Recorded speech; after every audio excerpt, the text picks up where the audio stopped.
everybody, and welcome to the Tuesday edition of Proline Daily, the longest-running sports handicapping show in America, coming to you direct from Las Vegas.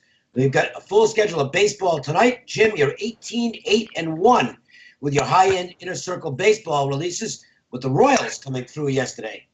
It's these spot plays like that have been doing very, very well, and now 5-0 with my Major League Baseball games of the year after Colorado cashed on Sunday.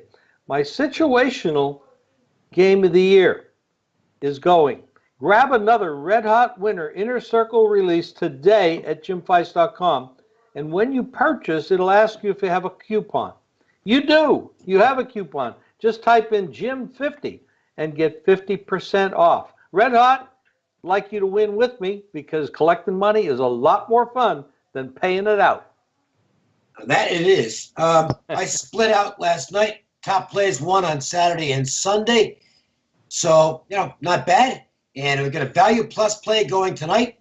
$25 at jimfeist.com. And even better, this makes it really inexpensive. Half price with the promo code Dave50. That means $12.50. So that's what I would say is a pretty good price.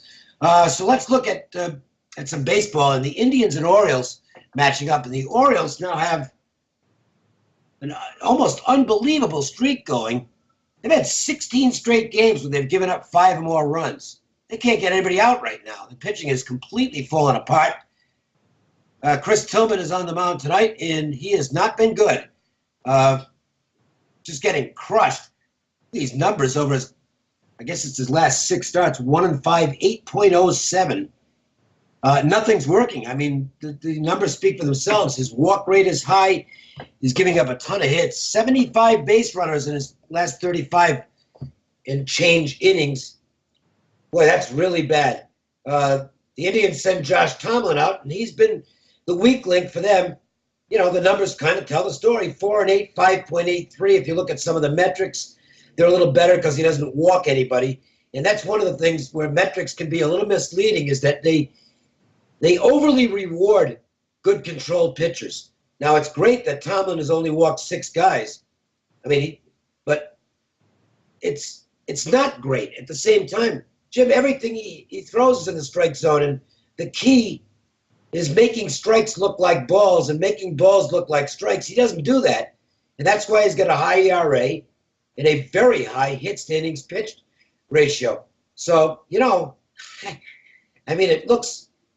It's almost scary how obvious this looks, and the number reflects it, by the way. It's a big price on the total. But with the Orioles not getting anybody out right now, and what I think is a weak pitcher for Cleveland against what is still a capable Baltimore offense, it looks like a shootout. Well, you're right. I think, if I'm not mistaken here, the Orioles have gone over 15 of the last 18 games. Oh, yeah. If you've given up 5 or more runs in 16 straight games, yep. That's going to happen. And they rarely, they have one, they had a homestand against St. Louis where they picked up 2 victories out of the 3 games, but they have not been good. Not only are they giving up a lot of runs, but they're also losing. So it's right now, it's a bet against and a bet over team. The Indians, we were waiting for the Indians to come out of their funk. Yeah. Off of last year, everybody thought they were going to run away with it. They added in Encarnacion, but it didn't really matter early. Back and forth, lose. Right now they're 37-31, 22-14 away.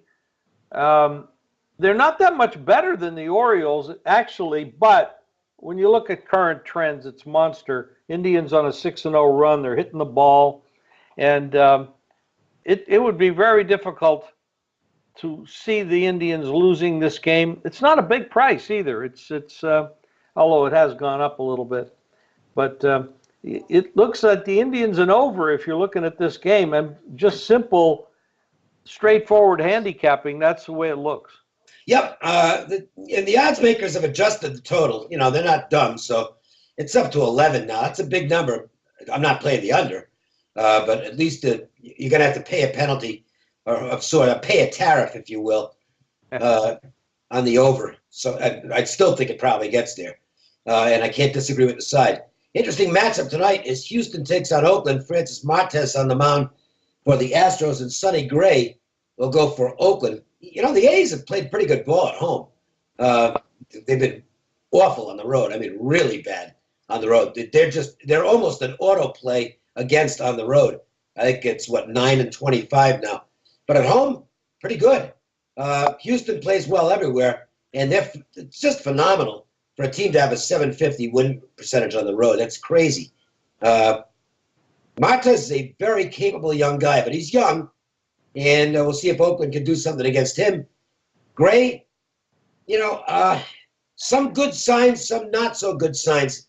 I can't say I have a real gauge on Sonny Gray right now, Jim. Well, you know, he hasn't been pitching. Well, let's look at the last 4 games he's pitched, and all 4 of them have gone over the total, which is not what you would expect. And the scores, I mean, he has been giving up some runs. He's not that sharp. And they did sweep the Yankees at home, which was rather impressive, especially since the Yankees have been playing so well. But like, you know, the Yankees hit a roadblock, and then yesterday they lose to Houston. Of course, Houston has, you know, a tremendous record, 47-24. However, they're only 5-8 in their last 13 games. So you do have the Oakland A's coming in a little bit hot. They're actually 4-1 run. You know, but they did lose 6. Yeah, they had a real negative streak. Lost 4 in a row, Miami and Tampa.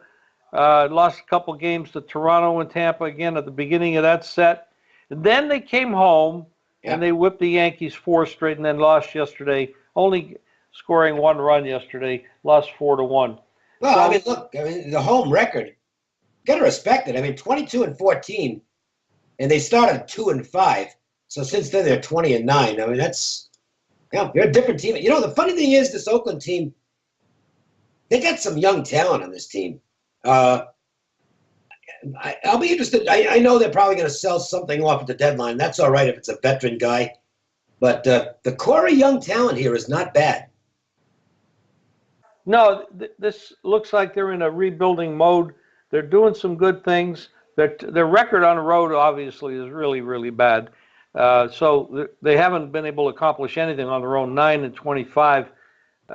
You know, in this spot, but look at the price. The price is Houston in this game is 120 on the road. Still, even though Oakland has played pretty well at home, you look at the quality of these lineups in Houston being so good. I mean, they're on the road 24-8.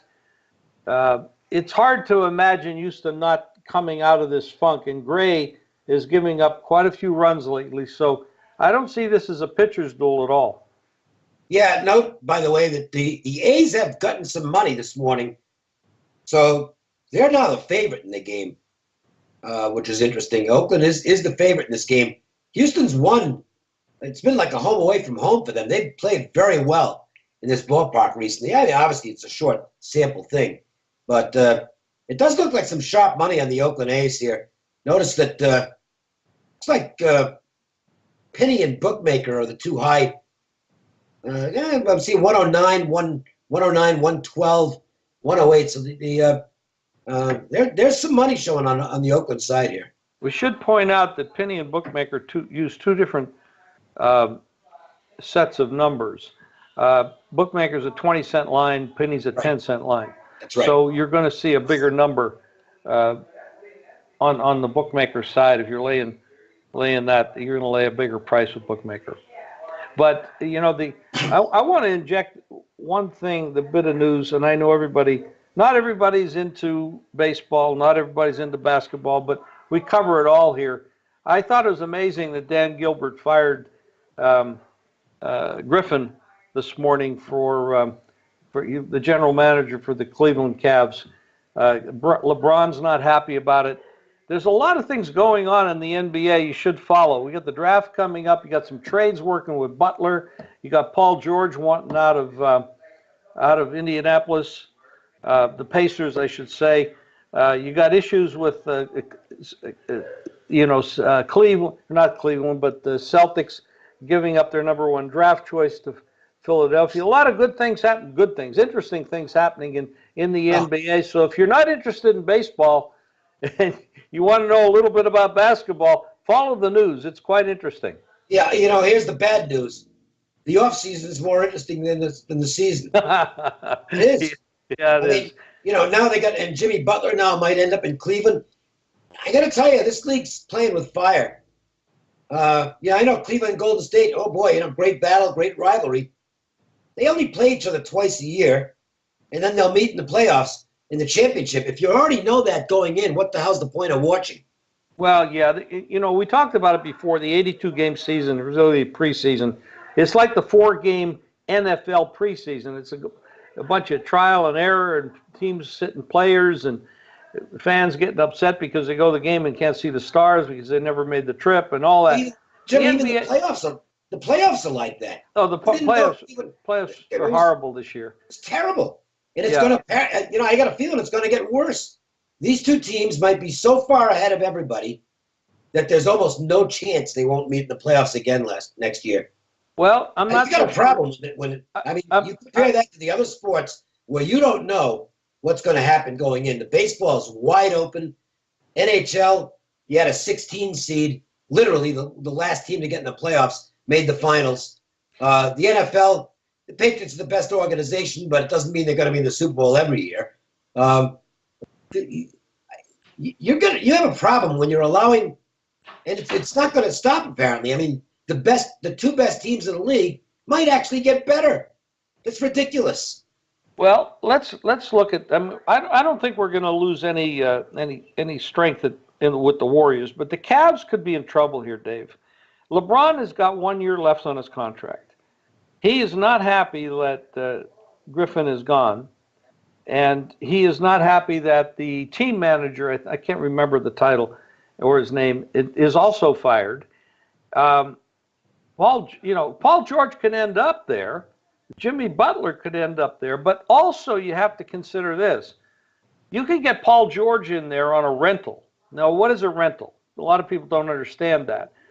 Paul George has 1 year left on his contract, as does LeBron.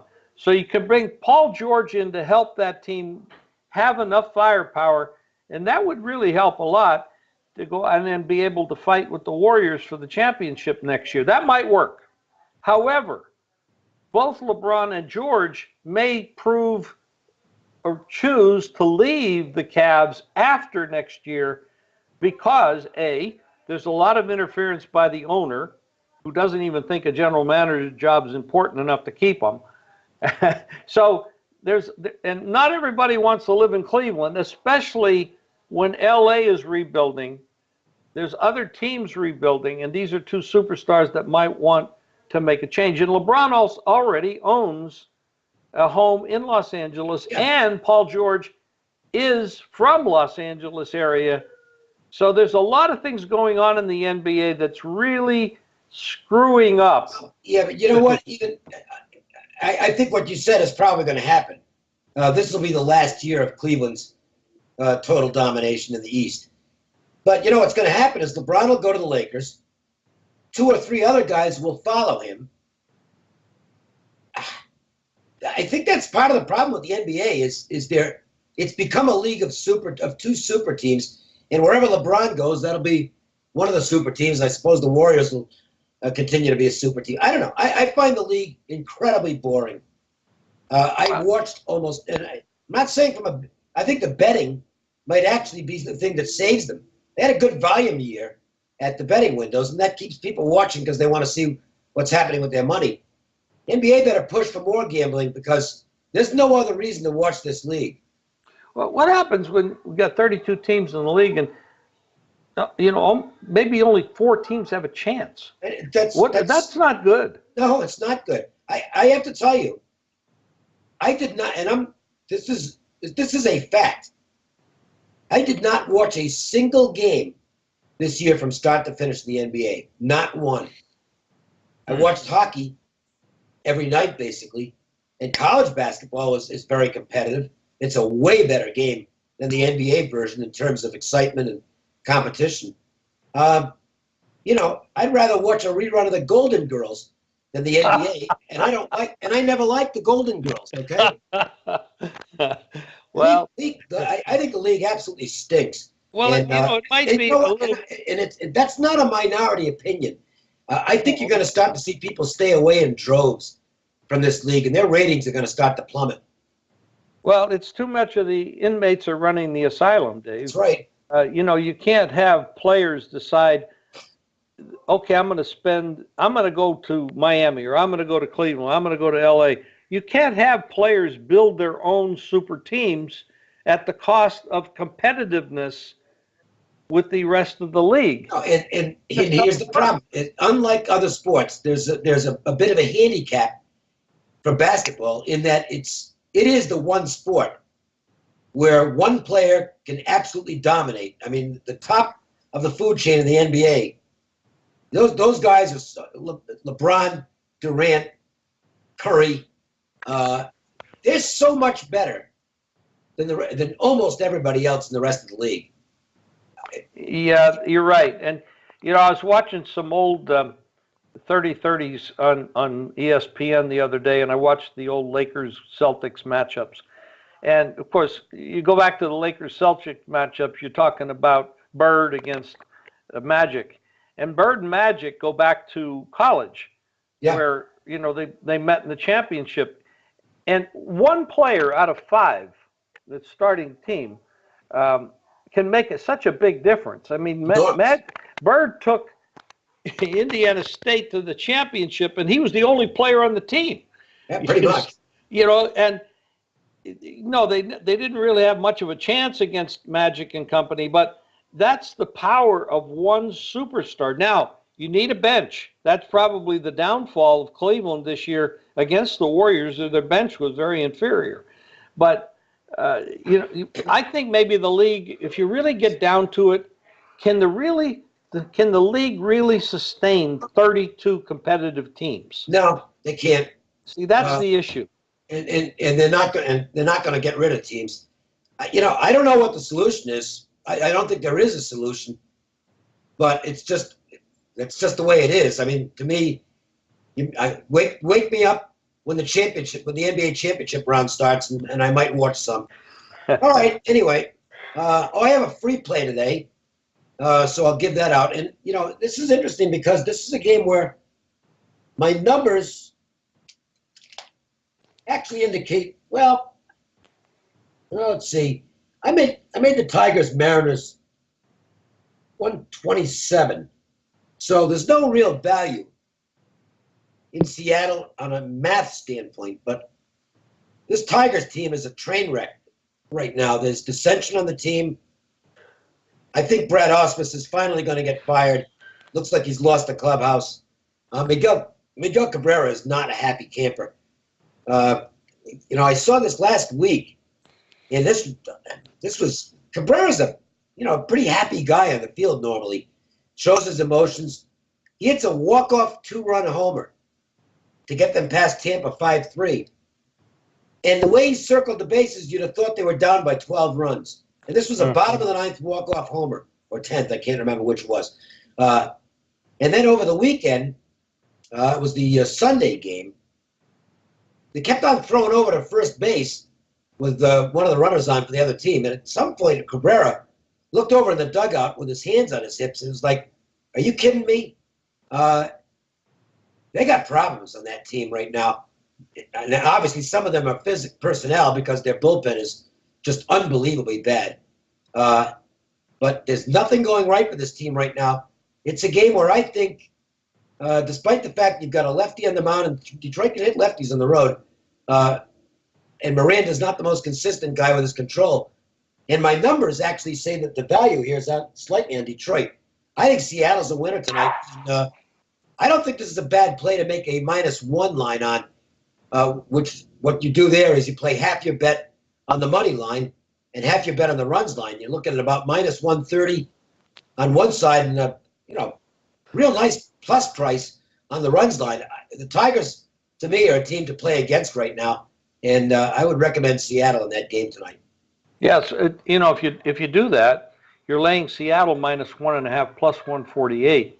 Yep. Which is, that's a pretty good price. You're not wrong there, Dave. And a lot of people should look at that evening out when you get a big favorite. Like, for example, the Dodgers tonight. I like the Dodgers, but I am not laying 2-1 on this team. I'm not doing it. But I like the Dodgers -1.5, -10.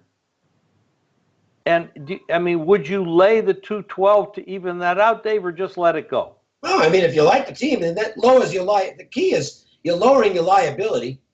And, if they win by 1 run, oh, well, you get your money back. It's not like you lose. And if they do win the game more convincingly, then well, on the Dodgers, it wouldn't mean that much because they're minus on both. But you're certainly reducing the liability. And on Seattle, you end up making more than 1 unit. If you split the unit into money line and runs line. So, well, I don't think here's another one. This is an educational moment. Nobody's hotter than the Colorado Rockies. Now, You've got Marquez going against Greinke. You definitely have a pitching edge to Greinke, but not a monster pitching edge. No. The total is high. It's 11, so you figure there's going to be some runs in the game, which is not a bad thing. When you get a lot of runs in the game, it's easier to cover a 1.5 point or 1.5 run spread. Now listen to this. You can take Colorado as a small dog at home where they don't lose very much. No. And you can lay 1.5 runs plus 70 also with them. So it's not a terrible, when you look at the way you can bet baseball. Now I haven't dug into this today, but there's also betting baseball based on team totals. Right. Instead of trying to figure out what the total of the whole game is, say, this pitcher sucks. This team's going to get 5 runs against them. I'm going to bet the team over 5 or over 4.5 a lot of times. So there's a lot of ways to bet baseball, which makes it very interesting. That, to me, looking at a game we talked about, if you're going to play the Indians tonight, but you're not comfortable with Tomlin, that's a game where you look at the Cleveland team total. I would play the team total there before I would play either side. Correct. And especially since it went from 125 to 150 on the full game. So yes, you're right, Dave. Yeah. So that's and that's how you beat sports is find value, and make the optimum wager for yourself, and get the most bang for your buck. It's just like buying a car from that standpoint.